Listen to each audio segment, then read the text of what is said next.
예, 오늘은 에스라서 9장에 와 있습니다.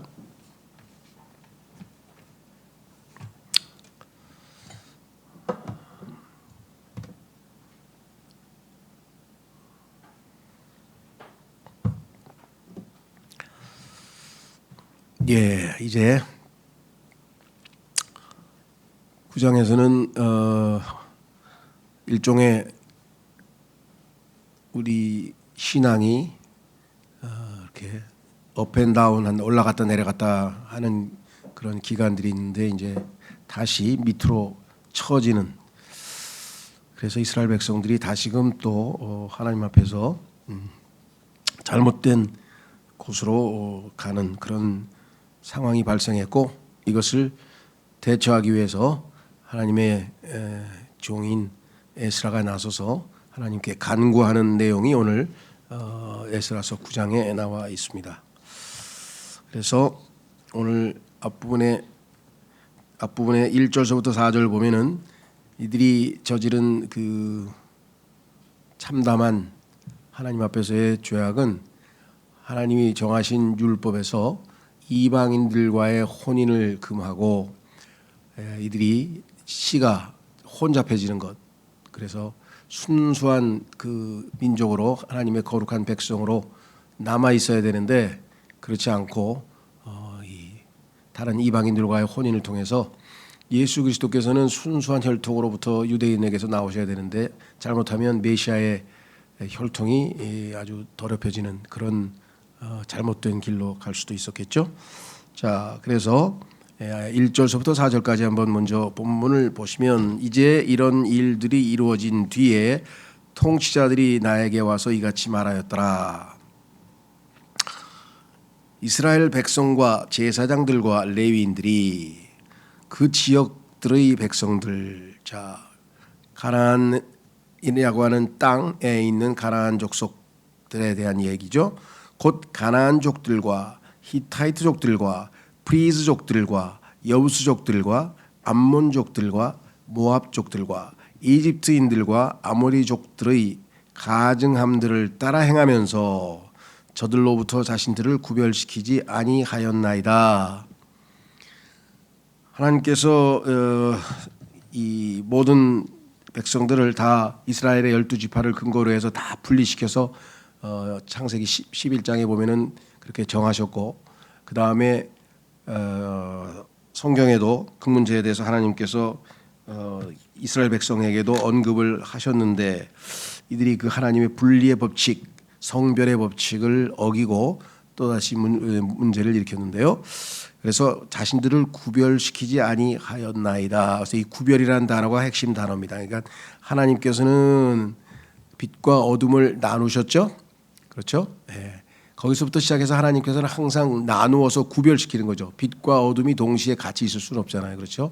이스라엘 백성은 하나님의 거룩한 민족이고, 나머지 이방 민족들은 이교도, 하나님을 모르고 또는 다른 우상을 숭배하는 족속들인데, 그들과 함께 지리적으로 같이 거처할 수는 어쩔 수 없겠지만 그 사람들의 풍습을 따르고 그 다음에 결국은 그 사람들의 신들을 쫓아서 죄를 짓게 되는 일들이 반복되어졌었죠. 심지어는 솔로몬마저도 하나님 뜻을 어기고 그 자신이 취한 여러 그 아내들의 민족들을 풍습을 가져오고 결국은 그들이 종교를 따라서 우상 숭배를 하는 그런 죄를 범했던 것을 우리가 알 수 있죠. 그래서 이스라엘 역사에서 아주 쓰라린 체험을 여러 번 했는데도 불구하고 다시 느슨해지는, 영적으로 느슨해지는 상황이 와 있네요. 2절, 이는 그들이 자신들과 자신들의 아들들을 위해서 저들의 딸들을 얻어주었기 때문이니이다. 그렇게 하여 거룩한 씨가 자신들을 그 지역들의 백성들과 섞었나이다. 진정 통치자들과 치리자들의 손이 이 범법 위에 있어 으뜸이었나이다. 가장 성별에 앞장서고 백성들이 빗나갈 때에도 영적으로 잘 인도해줘야 될 영적 지도자급에 해당 사람들이 앞장서서 이와 같은 짓을 저질렀다. 그래서 이 에스라는 정말 뭐랄까요, 막 의분이죠. 의로운 분노가 치솟았죠. 3절 그러자 내가 이것을 들었을 때 나는 나의 의복과 나의 덧옷을 찢고 나의 머리털과 나의 수염을 뜯으며 얼마나 이 분노를 못 참았으면 이와 같은 표현을 했을까요? 경악한 채로 앉아 있었더라.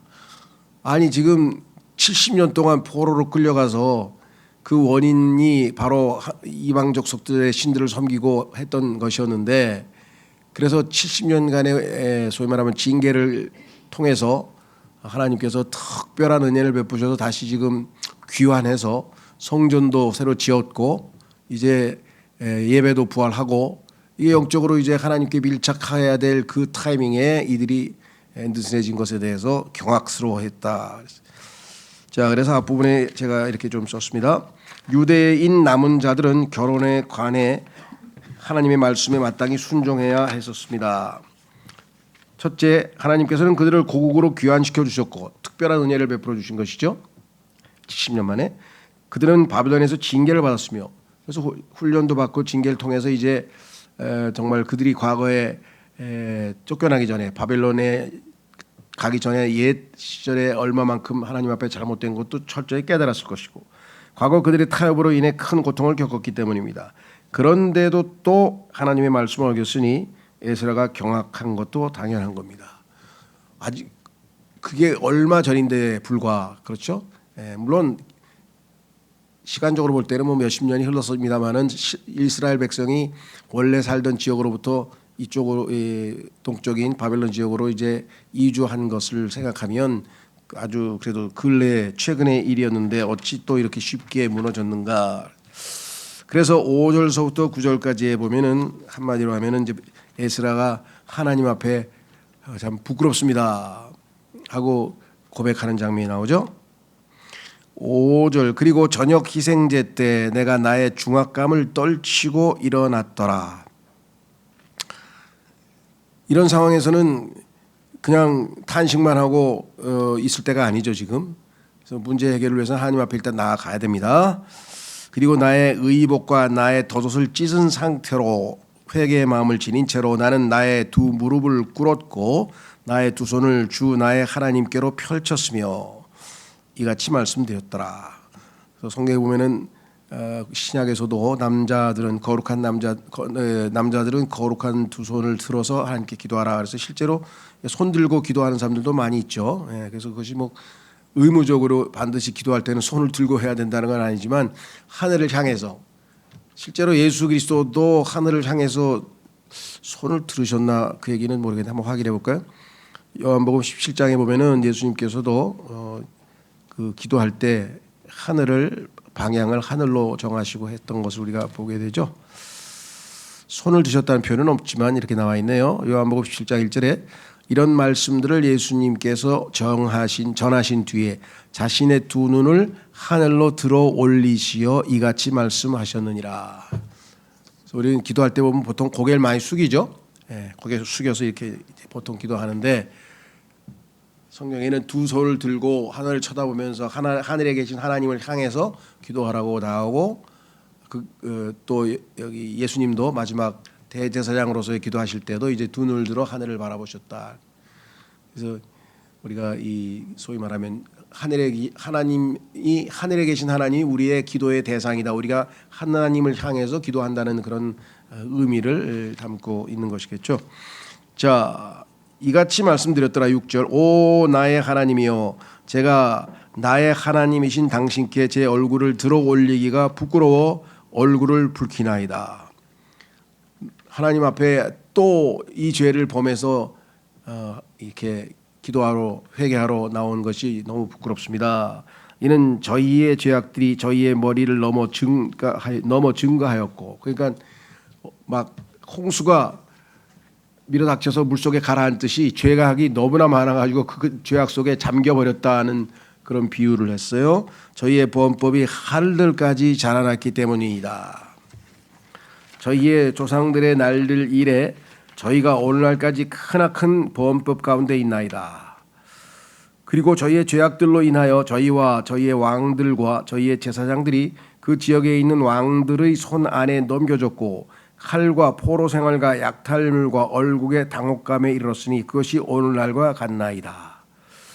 이게 지금 그간에 있었던 자신들의 과거를 쭉 살펴보게 되면은 어떠한 심판을 하나님께 받았는지, 그래서 하나님께서 이제 다시 한번 기회를 주신 것에 대해서 8절에서 뭐라고 얘기하느냐. 그런즉 이제 주 우리 하나님께로부터 잠깐 동안 은혜가 제시된 것은 저희에게 남은 자를 남겨두시어 벗어나게 하려 하시며 그분의 거룩한 처소 안에서 저희에게 못을 주려 하십니다. 여기서 못이라고 하는 것은 비유적으로 그 소위 말하는 건축물에 있어서 건축물을 지탱하는 어떤 그런 단단한 그 못을 얘기하는 거죠. 그러니까 이스라엘 백성들이 이될 수 있는 어떤 그것을 제공해 주셨는데, 이는 우리 하나님께서 저희의 눈을 밝히시고 저희의 노예 생활 가운데서 저희에게 약간의 활기를 되찾아 주려 하심이니이다. 하나님께서 70년 동안이나 훈련을 하셨으니 이제 다시 한번 기회를 제공해 주시는 자비를 베풀어 주셨는데 하면서 여기서 아주 그 약간의 활기를 되찾아 주신다고 하는 표현을 썼네요. 내 눈을 밝히시고. 자, 그래서 여기 보면 그 단계별로 나와 있죠. 그렇죠? 8절에 보니까 잠깐 동안 은혜가 제시된 것은, 그 은혜가 어떤 거냐 보면은 첫 번째는 남은 자를 남겨두신 것이고요. 2절에 그 다음에는 못을 주셔서 지탱하도록 하게 하심이고요. 세 번째는 눈을 밝히셨다, 빛을 제공해 주셨다 그랬고요. 그 다음에 활기를, 약간의 활기를 되찾아주려 하심이니다. 그래서 하나님께서 베푸신 은혜의 종류가 거기에 이렇게 쭉 열거되어 있습니다. 그렇죠? 그 다음에 뭐라고 얘기를 했는 거 아니? 이는 저희가 노예들이었기 때문이다. 거기 가서 노예 생활한 거죠. 그럼에도 우리 하나님께서 저희의 노예 생활에서 저희를 저버리지 아니하셨고 오히려 페르시아 왕들의 목전에서 저희에게 자비를 연장시켜 주셨나니. 그래서 지금 페르시아 왕들이 준 그 칙령을 들고 이 사람들이 귀환했잖아요. 고국으로.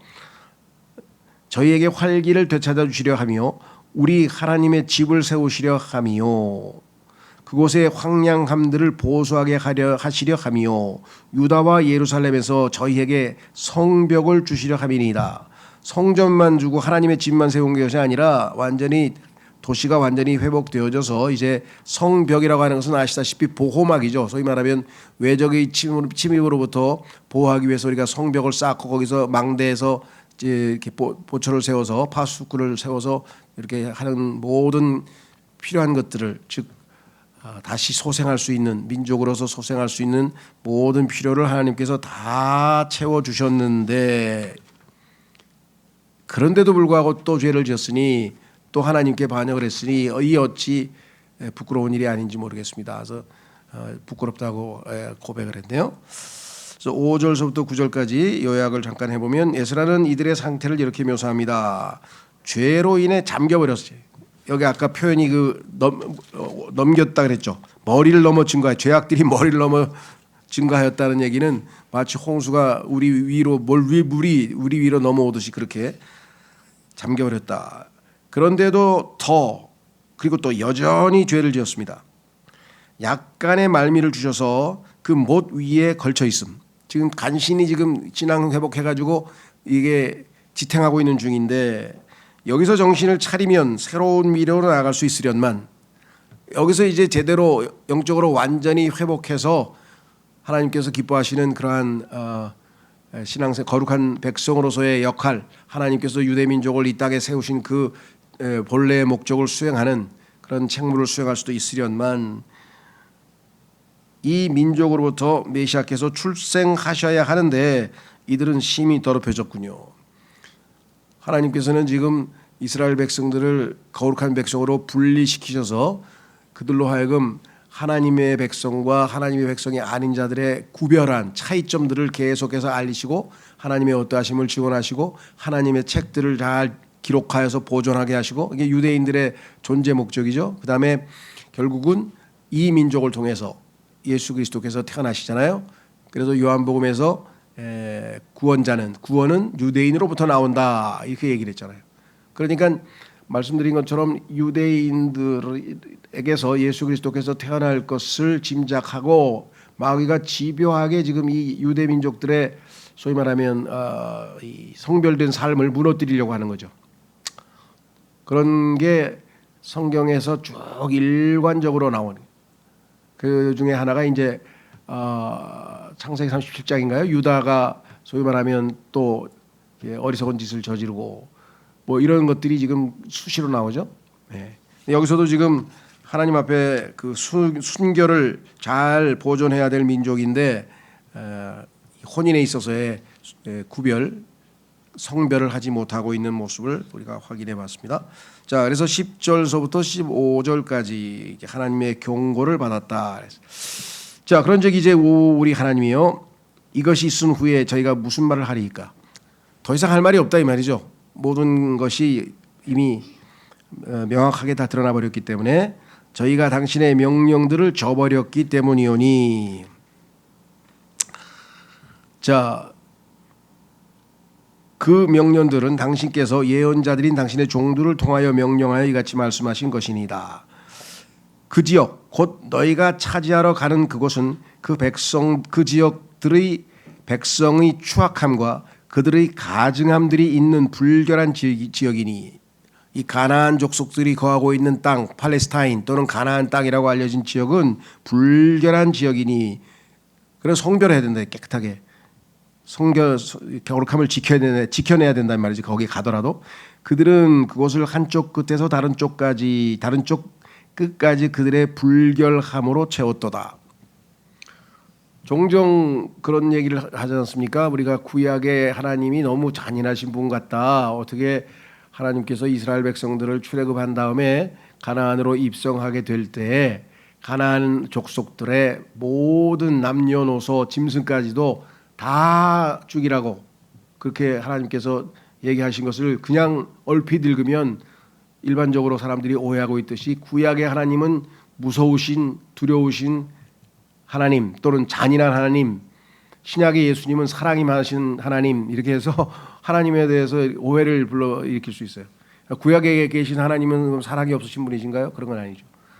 하나님의 제일 중요한 목적은 자신의 아들이 이곳에 와서 메시아로서 이 인류의 모든 죄값을 치러야 되는데, 그 메시아가 나올 족속인 유대인들이 하나님께서 모든 이방 민족들로부터 선택해서, 선민이죠, 뽑아서 선택을 해서 그들을 구별시켜서 거룩한 백성으로 계속해서 지켜보고 돌보시고 그들에게 책무를 주신 것들을 지금 수행토록 인도하고 계신 거 아니겠어요? 그런데 그들이 이 하나님의 거룩하신 목적을 잃어버리고 아주 이 자신들이 선민이라는 것, 선민의식, 우리는 하나님이 택함 받은 민족이다라고 하는 것을 아주 자기 의로움으로 내세워서 그것을 외형적으로 자랑하고 아주 의시되기는 했지만, 실제적으로 하나님께서 그 선별된 백성이 해야 될 책무에 대해서는 지금 망각하고, 여기에 지금 나와 있는 것처럼 또 혼인에 있어서 혼혈이 발생을 한 사실을 우리가 확인해 볼 수가 있죠. 그래서 이 성경 전체에서 창세기 11장에서 하나님께서 이스라엘 모든 백성들을 다 바벨탑에서 다 이렇게 분리시켰죠. 예. 그 분리시킬 때 이스라엘 12지파에 맞게끔 하나님께서 다 분리시켰고, 그 다음에 그들이 나중에 어떤 역할을 해야 될지도 쭉 이야기를 하면서, 심지어는 이 거룩한 백성은 특이한 독특한 백성이라 그랬어요. 어떻게 독특한가? 머리 모양도 다르고요, 입는 옷도 다르고요, 그렇죠, 먹는 음식도 다르고요. 그 다음에 이 거룩한 백성이라고 하는 것을 몸에다가 아예 표식을, 할례라고 하는 표식을 해서 거룩한 백성이라는 걸 사람들에게 명백하게 차별시켜놨잖아요, 그렇죠? 예. 그 다음에 안식일도 하나님께서 표적으로, 유대인과 하나님 사이에 표적으로 정해놓으시고, 그러니까 하나님은 자신의 백성이 거룩함을 유지할 수 있도록 모든 것에서 다른 족속들하고는, 다른 민족들하고는 차별을 두고 구별을 두라고 얘기를 한 거 아니겠어요? 그 중에서 가장 결정적이고 중요한 것 하나가 바로 거룩한 씨를 보존하시는 것이었다라고 하는 것을 우리가 염두에 좀 두셔야 되겠습니다. 한번 그래서 우리가 지금 어디까지 왔나요? 11절까지 왔죠. 자, 불결함으로 채웠도다. 말씀드린 것처럼 처음에 노아의 홍수에서 하나님께서 이제 창세기 11장에서 민족들이 이제 흩어져 나갔을 때 하나님이 정하신 기본 원칙은 함의 땅, 성경에 보면 함의 땅은 아프리카거든요. 그러니까 아프리카에는 소위 말하면 함의 후손들이 거처로 주신 것이고, 그 다음에 야펫은 저 북쪽으로 코카사스 쪽 북쪽으로 가운데에 있는 유대 그 팔레스타인 땅을 중심으로 해서 북쪽으로 갔고, 그 다음에 셈족은 동쪽으로 가고, 그래서 세 민족의 거처를 하나님께서 정해 놓으셨는데, 하나님의 백성인 이스라엘 백성은 이제 요단강을 건너서 결국은 예루살렘에서 왕국을 이루실 계획을 가지고 계셨죠. 그러다 보니까 마귀가 이 하나님의 백성이 거처해야 될 가나안 땅을 소위 말하면 아주 더럽히는데, 오염시키는데 어떻게 했는가? 창세기 6장에서 타락한 천사들이 지상에 내려와서 사람의 딸들과 혼인해서 엄청나게 세상을 다 더럽혔죠. 그래서 하나님께서 그 천사들을 심판하고 그 천사들을 따라서 타락해버린 모든 인류를 다 홍수로 멸하셨잖아요. 그렇죠? 예. 그 이후에 이 소위 말하는 가나안 땅에 거주하던 사람들은 사실은 다 함의 후손들이에요. 그러니까 함의 후손들인데도 불구하고 하나님이 정하신 아프리카 그 지역에 거하지 않고 셈족 하나님의 백성이 거해야 될 곳에 가서 그들이 그 하늘에서 내려온 타락한 천사들로부터 배운, 그리고 소위 말하면 자이언트 거인족들로부터 배운 모든 타락한 문화를 거기에다가 정착시켜서 하나님께서 뭐라고 여기다 지금 얘기했냐면, 아까 11절 둘째 줄에 보시면 그 지역 곧 너희가 차지하러 가는 그곳은 그 지역들의 백성의 추악함과 하나님께서 추악함과, 두 번째 그들의 가증함들이 있는 불결한 지역이니 그들은 그곳을 한쪽 끝에서 다른 쪽 끝까지 그들의 불결함으로 채웠도다. 그래서 이쪽에 절대적으로 이쪽 생활 습관이나 문화나 절대 섞이지 않도록 하나님께서 단단히 준비를 하고 다 죽이고 들어가라고 했는데, 또 불구하고 또 일부 또 남겨놔서 그들이 문화를 또 영향을 받고, 이런 일들이 이스라엘 백성의 역사에서 이어져 왔죠.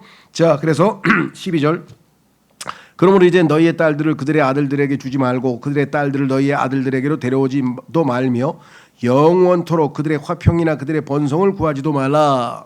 하나님의 가증한 백성이라고 아까 얘기했잖아요.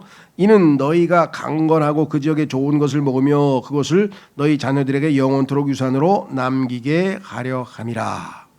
하나님께서는 이와 같이 숭고한 뜻을 품고 이들에게 이렇게 했는데도 불구하고 이제 어떤 짓을 했느냐. 13절 그런즉 저희의 악한 행실들로 인하여 또 저희의 크나큰 범법으로 인하여 이 모든 것이 저희 위에 임한 뒤에 우리의 하나님이신 당신께서 저희가 받아 마땅한 저희의 죄악들보다 저희에게 적은 형벌을 내리셨고 저희에게 이와 같은 구출을 주셨거늘.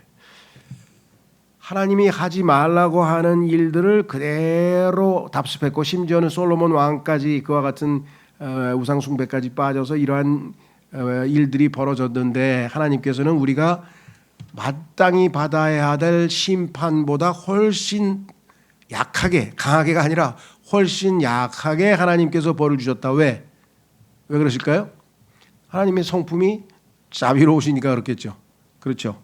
자, 한번 확인해 보겠습니다.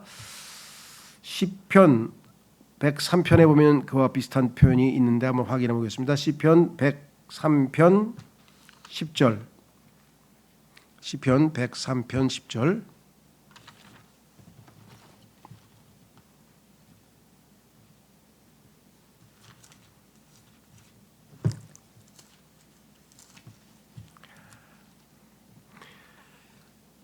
그분께서 우리의 죄들에 따라 우리를 다루지 아니하셨으니 우리의 죄악들에 따라 우리에게 갚지도 아니하셨도다. 그래서 이스라엘 백성의 소위 말하면 지도자들은 하나님으로부터 어마어마하게 많은 큰 심판을 받을 줄 예상했었는데, 예상했던 것보다 훨씬 더 적게 하나님께서 벌하셨다라고 이렇게 해서 늘 인식하고 있었는데 그 얘기를 지금 여기서 하고 있는 거예요. 그래서 형벌도 훨씬 적게 기대치보다. 그 다음에 13절에 밑에 저희에게 이와 같은 구출까지 이제 회복시켜서 다시 이방 왕들을 마음을 움직이셔서 돌아오게까지 해주셨잖아요. 그리고 모든 성전 건축 비용을 포함해서 모든 도시를 재건하는 비용까지도 다 이방 왕들이 그 왕국의 재정에서 다 도와주라고까지 했죠. 그런데도 불구하고 14절 저희가 다시 당신의 명령들을 어기고 이 가증함들에 속한 백성들과 인척관계로 연합해야 하겠나이까? 당연히 아니죠. 그런 짓을 하면 안 되는데 당신께서 저희를 진멸시키시어 남은 자나 빠져나온 일이 전혀 없을 때까지 당신께서는 저희에게 분노하지 아니하시겠나이까? 거룩하신 하나님, 의로우신 하나님의 입장에서 봤을 때에는 이 정도까지 하나님의 말씀을 거역하고 반역한 민족이라면은 완전히 심판해 버려야 되지 않겠습니까? 그런데도 불구하고 하나님이 남겨주셔서 이에 에스라가 또 기도하고, 모세 때도 마찬가지죠. 하나님의 백성 앞에서 불평을 거듭하고 있는 자들에게 하나님께서 내가 이들을 싹 쓸어버리고 너를 중심으로 새로 민족을 이렇게 새로운 일을 시작하겠다고 했을 때 모세가 그 중보하면서 자기를 아예 생명의 책에서 제해달라 그렇게 하면서 기도했던 것이 바로 이것과 유사한 그런 것이죠. 자, 그래서 15절에 오 이스라엘의 주 하나님이여 당신께서는 의로우시나이다. 이는 저희가 빠져나와 여전히 남아있는 것이 오늘날과 같기 때문이니이다. 하나님께서 이들에게 계속해서 긍휼을 베풀고 계시는데 보소서 저희가 저희의 범법들 가운데서 당신 앞에 있나이다. 다시 또 죄를 짓고 저희는 하나님 앞에 죄 가운데 죄 앞에서 서 있습니다.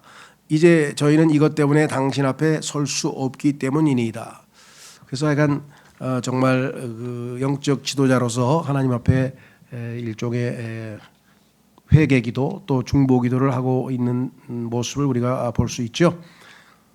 다음 시간에 이제 우리가 10장에서 보면은 하나님께서 이에 대해서 어떻게 응답하셨는가 한번 좀 확인을 해보도록 하겠습니다. 자, 밑으로 해보시면요. 10장 10절에서 15절까지 우리가 금방 읽은 부분을 한번 요약을 해보겠습니다. 하나님께서는 그분의 말씀을 계시해 주셨지만 그들은 순종치 않았습니다. 하나님께서는 은혜를 베푸셨고 8절에 아까 나왔었죠. 잠깐 동안 은혜가 계시됐다고 8절에 나와 있었고 그들은 감사치 않았습니다. 하나님께서는 형벌을 축소하셨으나 우리 금방 읽었죠. 하나님이 우리가 이제 이스라엘 백성들에게 저지른 죄에 비해서는 훨씬 더 가벼운 형벌을 내리셨다라고 13절에 말씀하셨고 아까 시편도 찾아봤죠.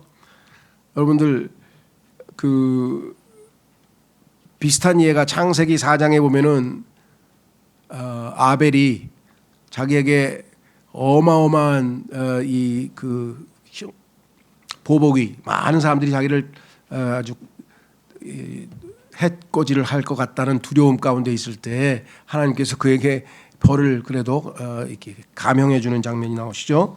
자, 그래서 하나님은 자비가 많으신 분이시다라는 것을 우리가 다시 한번 확인해 볼 수가 있습니다.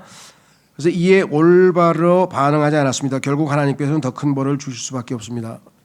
결국은 하나님께서 마지막까지 그 기회를 주시고 더 이상 어찌할 수 없을 때 그때 심판하죠. 그래서 성경에 보면은 그런 표현이 자주 나옵니다.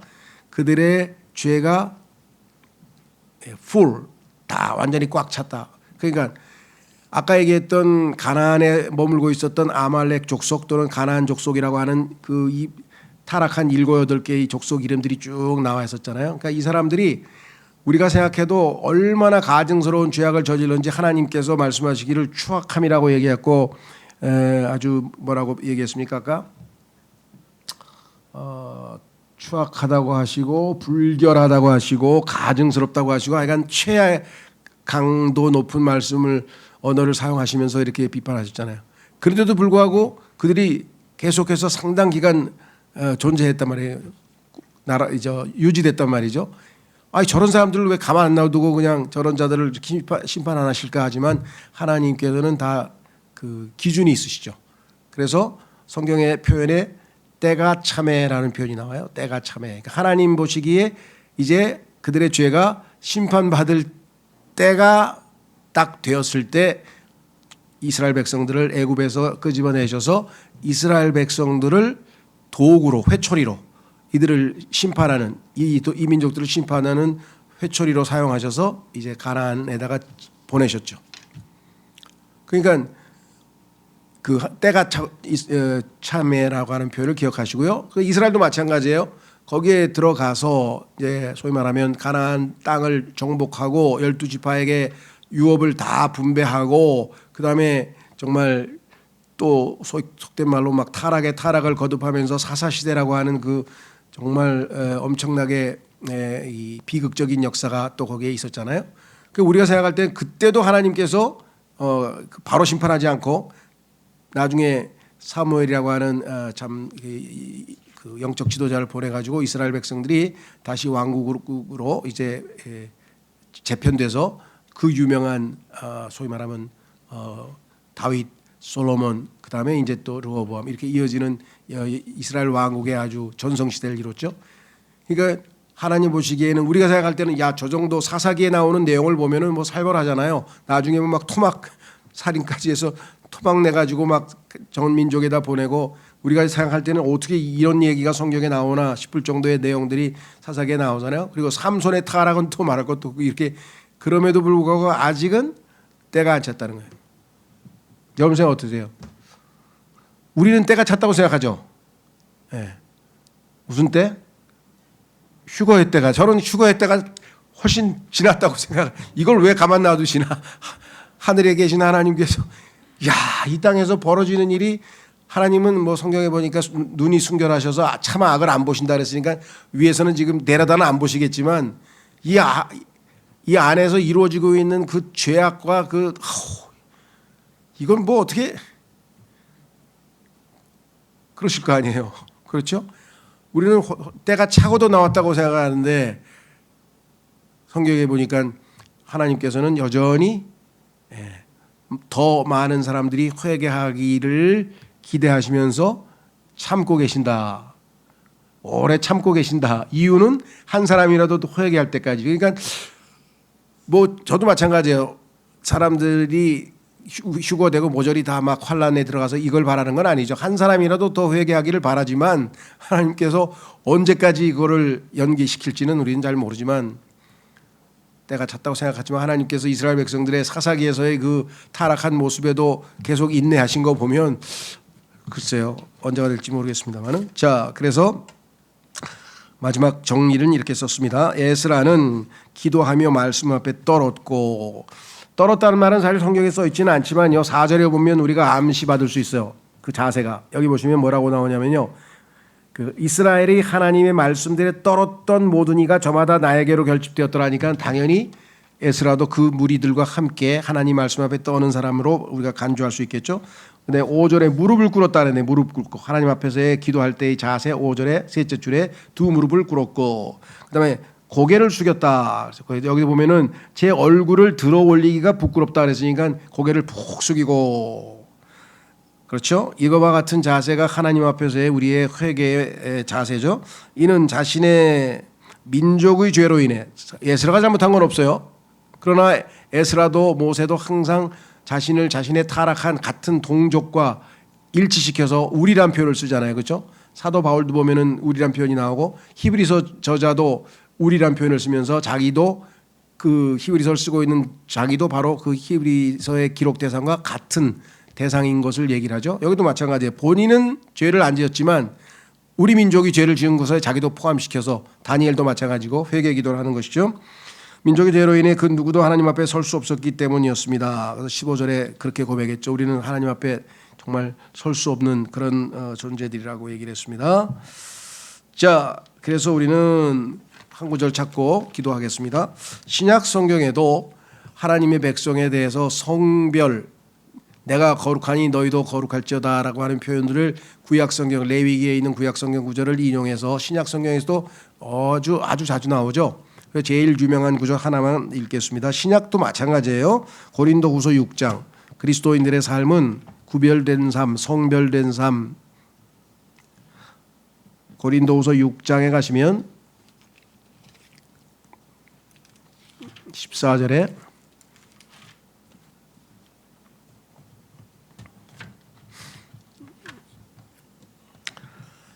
너희는 믿지 않는 자들과 더불어 공평하지 않게 멍에를 같이 매지 말라.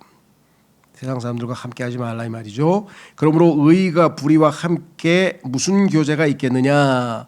그리고 빛이 어둠과 함께 무슨 교감이 있겠느냐? 또 그리스도께서 벨리알과 무슨 화합이 있겠느냐? 또는 믿는 자가 불신자와 어떤 부분을 함께 하겠느냐? 그리고 하나님의 성전이 우상들과 어떤 조화를 이루겠느냐? 이는 너희가 살아계신 하나님의 성전이기 때문이라. 하나님께서 이같이 말씀하신 것과 같으니라. 내가 그들 가운데 거하고 그들 가운데 다니겠노라. 그리고 나는 그들의 하나님이 되겠으며 그들은 나의 백성이 되리라. 주가 말하노라. 이런 이유로 너희는 그들 가운데서 나와 뭐라고요? 분리하라. 오늘 이 분리라고 하는 하나님의 명령을 어겨서 하나님의 진노를 산 이스라엘 백성의 모습을 우리가 에스라 9장에서 살펴봤죠. 그리스도인들의 삶이 세상과 동화되거나 세상에 있는 것들을 사랑하거나 우리가 세상의 마음을 빼앗기거나 이렇게 돼서는 안 된다. 또한 그 불결한 것을 만지지 말라. 그리하면 내가 너희를 영접하겠노라. 또한 내가 너희에게 한 아버지가 되겠으며 너희는 나의 아들들과 딸들이 될 것이라 전능한 주가 말하노라 그랬습니다.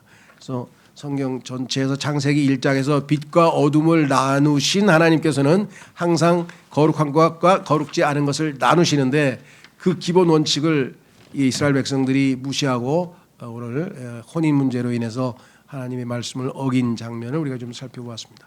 우리도 은연 중에 늘 말씀드렸습니다마는 이 세상에서 우리가 아예 소위 말하면 이 말씀 오늘 세상과 분리하라고 하는 이 말씀을 잘못 오해해서 일어난 교회의 역사에서 있었던 그 이 사건이 뭐냐면 운동이 뭐냐면 수도원 운동이에요. 수도원. 여러분들 들어보셨죠? 수도원. 왜 일어나느냐? 아시다시피 교회가 이제 세상으로부터 인정받기 시작을 했어요. 언제? 이 소위 말하면 10차례 10번에 걸친 대박해 끝에 콘스탄틴 황제라고 하는 사람이 정치적인 고려를 해서 소위 말하는 크리스찬들을 인정을 해줘 가지고 이 사람들로 하여금 정치적으로 종교적으로 이 정신 통일을 하자 뭐 이런 계획을 세웠는데 거기에 말려 들어가서 거기에 버가못이 되죠. 세상과 결혼을 해버렸잖아요. 그러니까 분리된 그리스도인의 삶을 살고 하나님 말씀에 순종하고자 하는 사람은 세상과 자연적으로 연합을 될 수밖에 없는 상황이 되니까 어떻게 하겠어요? 우리는 순결하게 주님이 오실 신부로서 우리 자신을 지키자. 그래서 어디로 갔습니까? 산속으로 들어가서 수도원을 짓고 거기서 그냥 기도하고 농사 짓고 기도하고 농사 짓고 성경 읽고 그렇게 사는 거예요. 그들은 나름의 어떤 이 하나님 말씀에 순종한다고 하는 마음으로 갔겠지만 하나님께서 바라시는 것은 그것은 아니었죠. 세상에 있되 그렇죠. 세상과 구분된 삶을 살라는 얘기지 세상과 완전히 떨어져서 그렇게 하면 저기하고 똑같잖아요. 저 불교에서 저 산속에 들어가서 절 짓고 거기에 들어가 있는 거하고 같은 거잖아요. 기독교에서 말씀하시는 성경에서 말씀하시는 분리는 그것은 아니에요. 세상을 떠나라는 게 아니고 세상에 머물러 있으나 마치 배가 물속에 가라앉지 않고 떠 있듯이 그렇죠. 베드로가 물이 세상이라 그랬잖아요. 세상의 위를 베드로가 걸어가면서도 물속에는 안 빠졌잖아요. 물론 가다가 중간에 빠졌지만 다시 구원해달라고 말씀하셨잖아요. 그러니까 그런 의미예요. 그래서 분리란 얘기는 완전히 등지고 그냥 배낭 메고 산속에 들어가서 그런 방식으로는 아닌데 교회 역사에 보면 그것을 그렇게 오해한 역사 기록이 나와 있습니다. 수도원 운동. 자, 우리도 이 세상에서 살지만 하나님의 말씀으로 늘 우리를 성별시켜야 돼요. 하나님 말씀이 우리를 성결케 하신다고 요한복음 17장 17절에 써 있죠. 그냥 살다 보면 온갖 세상적인 모든 게 정보가 들어오고 듣고 뭐 이렇게 하다 보면은 이게 구원은 받고 하나님의 자녀이긴 한데 우리에게 그 거룩함의 모습들이 다 사라져 버리잖아요. 근데 말씀의 물로 다 씻어내서 다시금 우리가 하나님께 가까이 밀착해서 거룩함을 유지하고 또 세상에 살면서 그렇게 더럽혀지면 베드로에게 발을 씻겨 주신 것처럼 우리가 다시 또 말씀의 물로 그렇죠. 그래서 죄를 지었으면 예수님의 피를 자백을 통해서 예수님의 피로 죄를 씻는 것이고 세상적으로 더럽혀졌으면 하나님의 말씀의 물로 우리를 씻는 것이고 이것이 이 예수님의 피와 예수님의 말씀이 바로 우리의 거룩을 유지할 수 있는 유일한 수단이다. 오늘 이 말씀 통해서 도전받고 잠깐 기도하겠습니다.